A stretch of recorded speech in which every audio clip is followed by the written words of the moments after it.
वलसाड़ जिले के उमरगाम तालुका में 16 वर्षीय नाबालिग किशोरी के साथ दुष्कर्म की गंभीर घटना सामने आई है। युवक ने शादी का वादा करके इस कृत्य को अंजाम दिया है। इस मामले में उमरगाम पुलिस स्टेशन में आरोपी युवक के खिलाफ पॉक्सो एक्ट के तहत शिकायत दर्ज की गई है। पुलिस सूत्रों के अनुसार पीड़िता के पड़ोस में रहने वाले 18 वर्षीय रोहित संतोष यादव नामक युवक ने उसका मोबाइल नंबर लेकर दोस्ती की थी। इसके बाद उसने शादी का वादा करके युवती को प्रेम जाल में फंसाया था। शिकायत के अनुसार आरोपी ने 1 जुलाई 2025 से 4 जनवरी 2026 के दौरान युवती की इच्छा के विरुद्ध कई बार उसके साथ दुष्कर्म किया था। नाबालिग की तबीयत बिगड़ने पर परिवारजनों ने उसकी जांच कराई, जिसमें पूरी घटना का खुलासा हुआ। इसके बाद परिवारजनों द्वारा पूछताछ करने पर युवती ने बताया कि आरोपी ने शादी का भरोसा देकर दुष्कर्म किया है। इस बारे में तत्काल उमरगाम पुलिस स्टेशन में शिकायत दर्ज कराई गई थी। उमरगाम पुलिस ने नाबालिग का बयान दर्ज किया है और उसकी चिकित्सा जांच भी कराई है।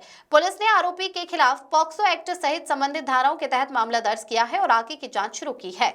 वलसाड जिल्लाना उमरगाम पोलीस स्टेशन विસ્તારમાં એક સગીર વયની દીકરી એના ઘરે તબિયત બગડતા એની માતા એને સારવાર માટે દવાખાને લઈ ગયેલી।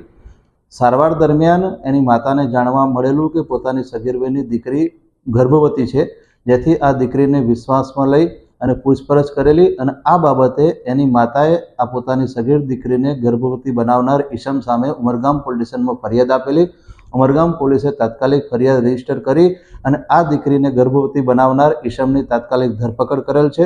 ધરપકડ કરાયેલ ઈસમ છે એનું નામ છે રોહિત સંતોષ યાદવ, જે મૂળ ઉત્તર પ્રદેશનો વતની છે અને હાલ ઉમરગામ વિસ્તારમાં રહે છે।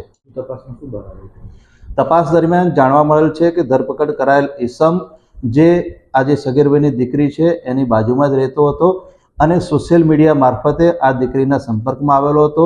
અવારનવાર આ દીકરીની સાથે એ વાર્તાલાપ કરતો હતો અને આ વાર્તાલાપનો લાભ ઉઠાવીને આ દીકરીને વિશ્વાસમાં લીધેલી, દીકરી સાથે લગ્ન કરવાની લાલચ આપેલી અને આ લગ્નની લાલચ આપીને અવારનવાર દીકરી સાથે આ દુષ્કર્મ કરેલું, જેના પરિણામે આ દીકરી ગર્ભવતી બનેલી હતી। જે બાબતે એની માતાએ ફરિયાદ આપતા ઉમરગામ પોલીસે ફરિયાદ રજીસ્ટર કરેલી છે, આરોપીની ધરપકડ કરેલી છે અને વધુ તપાસ ચાલુ છે। સોશિયલ મીડિયામાં આવી પ્રવૃત્તિ ચાલે છે, એના માટે રોકવા માટે કઈ રીતના?